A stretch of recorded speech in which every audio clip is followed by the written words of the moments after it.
নমস্কাৰ ডিভাইনসকল, মই কংকনাই মোৰ নতুন চেনেলটোলৈ সকলোকে স্বাগতম জনাইছোঁ। ছাবস্ক্ৰাইব কৰিব, লাইক কৰিব, শ্বেয়াৰ কৰিবলৈ নাপাহৰিব। চাওঁতে চাওঁতে বছৰটোৰ 6 মাহ পাৰ হৈ গ'ল। বাকী থকা 6 মাহ কালছোৱা আপোনালোকৰ বাবে কিদৰে যাব সেইসমূহ আগতীয়াকৈ জানিবৰ কাৰণে আপোনালোকে ফাইল চুজ কৰিব লাগিব। এয়া সম্পূৰ্ণৰূপে সাধাৰণভাৱে কৰা ৰিডিং। আপোনাৰ লগত মিলিলে গ্ৰহণ কৰিব, নিমিলিলে তাতে এৰিব। যিটো পাইলে আপোনাক বেছিকৈ আকৰ্ষিত কৰিব সেই পাইলটোহে আপুনি বাছি ল'ব। পাইল নম্বৰ 1, পাইল নম্বৰ 2, পাইল নম্বৰ 3। এনাৰ্জিৰ লগত আপুনি কানেক্ট হ'বলৈ 3বাৰ দীঘলকৈ উশাহ নিশাহ লওক আৰু মনোযোগেৰে চাব কোনখনে বেছিকৈ আপোনাৰ দৃষ্টি আকৰ্ষণ কৰিছে। এতিয়া আহিছোঁ পাইল নম্বৰ 1। আহকচোন কি কি আছে পাইল নম্বৰ চাবলৈ। Wow, magician, the Impress, 10 of cups. আপোনালোকৰ আহিবলগীয়া 6 মাহ কালছোৱাত মূল আপোনালোকৰ যিটো বাক্য হ'ব সেই বাক্যটো হ'ব trust your inner wisdom, stay true to yourself. এই বাক্যশাৰী আপোনালোকৰ বাবে অহা 6 মাহৰ মূল মন্ত্ৰ হিচাপে ধৰি ৰাখক। এই 6 মাহ কালছোৱাত আপুনি এনাৰ্জি, শক্তি, সময় সকলোখিনি নিজৰ উন্নতিকৰণৰ বাবে লগাব লাগিব। মই দেখিবলৈ পাইছোঁ আপুনি নতুন হেবিট কিছুমান আঁকোৱালি ল'ব। হয়তো কিবা সৰু সুৰা হ'ব পাৰে, নাইবা আপুনি কিবা কাম কৰি ভাল পায় তেনেকুৱা হ'ব পাৰে, নাইবা আপোনাৰ কিছুমান ডাঙৰ কাম আপোনাৰ ওচৰলৈ বা কিছুমান অপৰচুনিটিছ আহিব পাৰে যিটোৱে আপোনাক গ্ৰ'থ কৰাত বহুত বেছি নিজৰ উন্নতিৰ ক্ষেত্ৰত সুযোগ দিব। মন কৰিব আপুনি যিমান উচ্চ শিখৰত নাযায় কিয় তাতো আপুনি খহি পৰাৰ ভয় থাকে। মন কৰিব এইখিনি।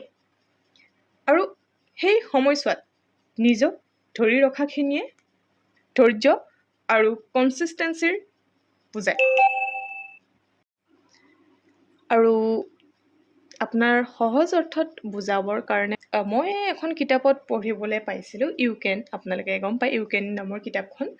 তাতে মই পাইছিলোঁ যে you are the architect of your own destiny.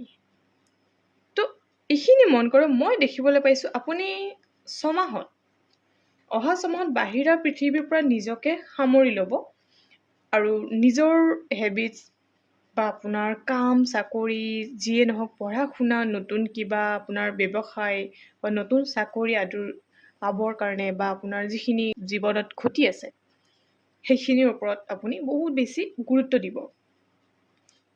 আৰু নিজক বিচৰাই আপোনাৰ মূল উদ্দেশ্য হ'ব আহিবলগীয়া 6 মাহত।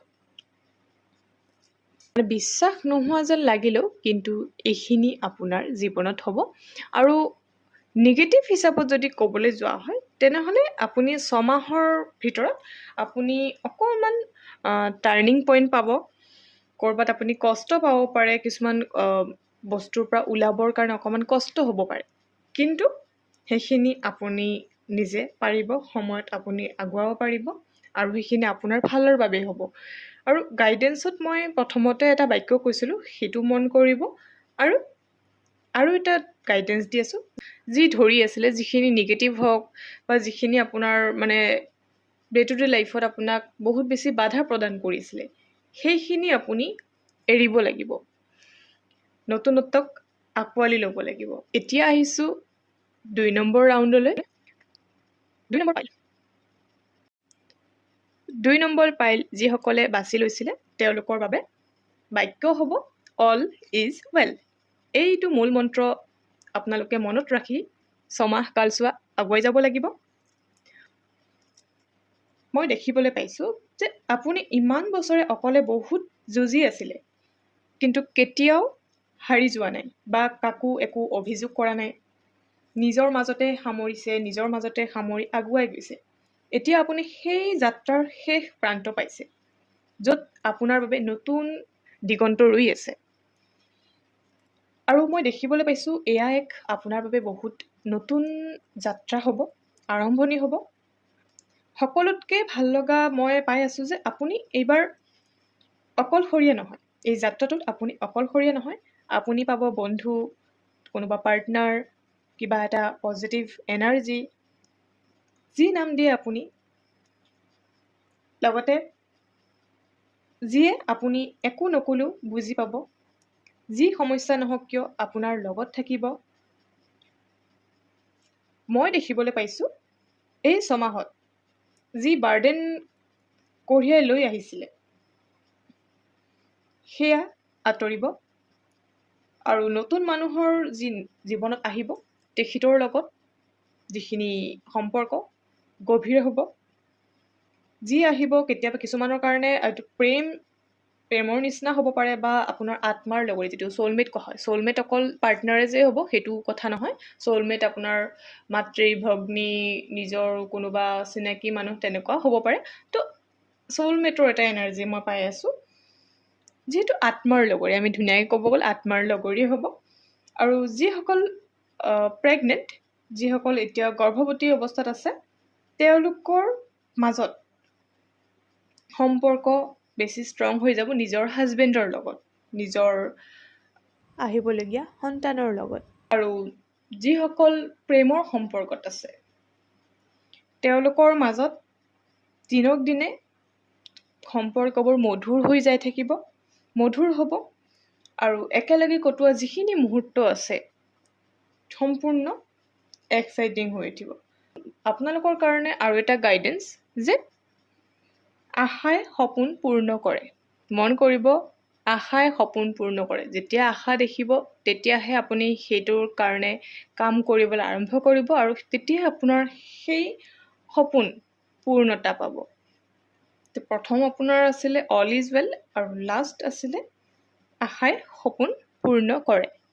আৰু এইখিনি ছেকেণ্ড ৱেলত মূল বুলি ক'বলৈ গ'লে আপোনাৰ জীৱনত কোনোবা আহিব, কিবা ভাল চাকৰি হ'ব পাৰে, মানুহ হ'ব পাৰে, যিকোনো ধৰি লওক।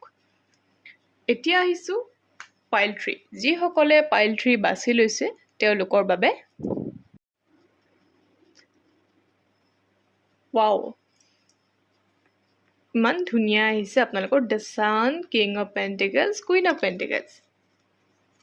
এতিয়া আহিবলগীয়া ছমাহ কালছোৱা আপোনাৰ বাবে যিটো মূল মন্ত্ৰ হ'ব সেইটো হ'ল the power is yours, the time is নাও। মই দেখিবলৈ পাইছোঁ নিজৰ জীৱনটোৰ ওপৰত আপোনাৰ নিয়ন্ত্ৰণ আছে। দিনক দিনে আপুনি বহুত বেছি ৰেছপনচিবল হৈ গৈছে, সিদ্ধান্ত ল'ব পৰা হৈ গৈছে, নিজৰ জীৱনটোক লৈ বহুত বেছি ষ্ট্ৰং হৈ গৈছে। কিং আৰু কুইনৰ আপোনাৰ এনাৰ্জি আছে, য'ত নেকি আপুনি নিজৰ শক্তি প্ৰয়োগ কৰি আছে নিজৰ বাবেই। আৰু আহিবলগীয়া ছমাহৰ ভিতৰত আপুনি অলপ কিছুমান সমস্যা পাব পাৰে, কিছুমান বাধা আহিব পাৰে, যিয়ে আপোনাক মানসিকভাৱে ক্ষতি কৰিব পাৰে। সেই সময়ছোৱাত আপোনাক গাইডেঞ্চ হিচাপে মই এতিয়াই কৈ দিওঁ, সেই সময়ছোৱাত আপুনি ভাঙি নপৰিব। যিহেতু এতিয়াই গম পাইছে, আগতীয়াকৈ গম পাইছে, সেইখিনি আপুনি প্ৰিভেনশ্যন ইজ বেটাৰ দেন কিউৰ, তো এই বাক্যটো মন কৰি পেলাই আগবাঢ়িব।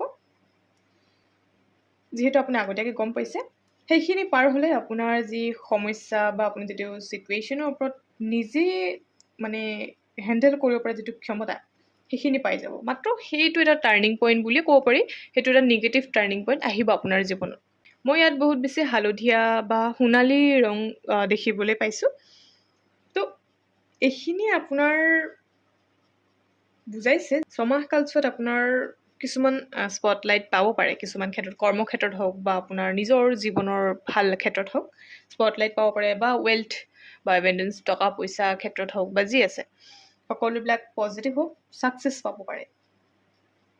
আৰু চ' মেক চিয়'ৰ অহা ছমাহত আপুনি যাতে ভাবি চিন্তিহে আগবাঢ়িব। যিয়ে আগ নাবাঢ়ক কিয়, যিটোতেই আগ নাবাঢ়ক কিয়,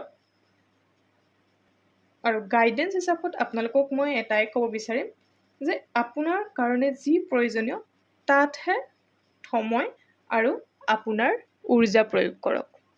অৰ্থাৎ অপ্ৰয়োজনীয় কামত মূৰ নঘমাব, অপ্ৰয়োজনীয়ভাৱে আপুনি চিন্তা নকৰিব। যিসকলে অভাৰথিংক কৰে, বহুত বেছি চিন্তা কৰে নাভাবিবলগীয়া কথাবিলাকত, তেওঁলোকৰ এইখিনি সময় ভাল আহিব। এৰিব লাগিব। প্ৰথমতে কৈছোঁ কিছুমান নিগেটিভ কিছুমান এৰিব লাগিব। তো সেইখিনি আপুনি মন কৰিব আপোনাৰ ক্ষেত্ৰত।